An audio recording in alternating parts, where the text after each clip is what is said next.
The pool being used for this video is the 24-foot by 12-foot by 48-inch oval frame pool. Your pool may differ slightly in the number of parts involved in the assembly depending upon size. Check that you have all the parts as listed in your manual. Do not start assembly if parts are missing. Call INTEX Consumer Service for replacement parts.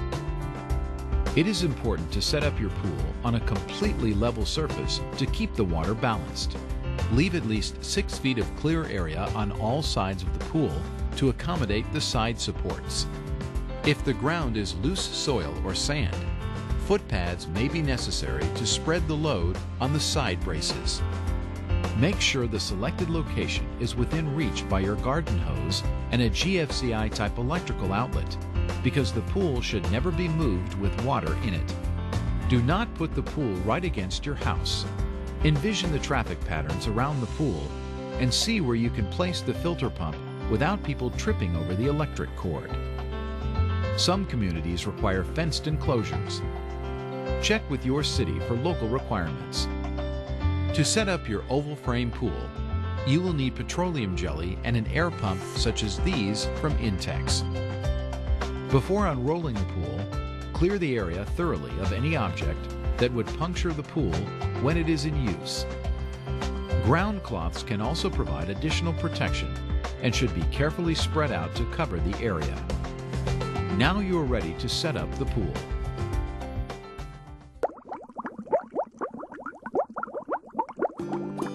Unroll the pool liner on top of the ground cloth, making sure it is right side up. Do not drag the pool across the ground, since that may result in leaks. Locate the filter connecting holes. Make sure they are facing the area where you will put the pump. Double check to be sure that a GFCI type electrical outlet is within reach by the power cord. Allow the sun to warm the liner for easier beam insertion. Separate the beams by letter designation, A, B, C, etc. Be sure the liner is fully opened and spread out to the fullest extent on top of the ground cloth.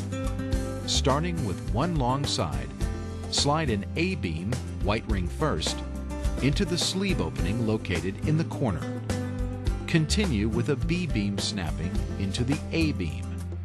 It will be easier if another person holds the sleeve open as the beams are pushed into the sleeve.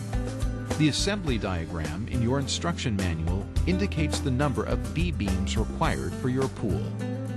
Finish the side with a C beam.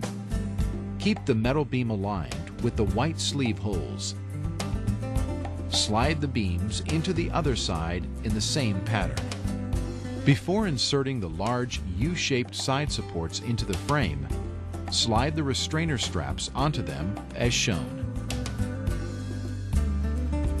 Keep the pool liner frame flat on the ground to make insertion of the supports easier. Squeeze the bottom buttons of the double button spring clips. Insert the support ends into the beam holes and release to secure the top buttons inside the beam. Repeat this procedure for all the supports. Next, insert the connecting rods into the overlapping loops of the restrainer straps and the short liner straps. Pull the bottoms of the side supports away from the liner to stretch the straps tight. Flip the inflatable top ring out to pull it outside the wall line of the pool. Inflate it with an air pump. Allow some room for daytime expansion in the sun. Do not use high-pressure air. Ask your store for an inflatable air pump like these from INTEX. Finish the pool assembly by stepping carefully inside the liner to smooth out the wrinkles. Check to make sure the drain valves are closed. The sides of the liner must be pushed outward. Again, make sure the pool is centered on the ground cloth. Consult your local pool supply or home improvement center for advice on suitable pads to put under the supports if your ground is not solid or is covered with asphalt. Finally, recheck the filter connector holes to see if they are still facing the area where you will put the filter pump. Make adjustment if necessary. Please set up your filter pump before filling the pool with water.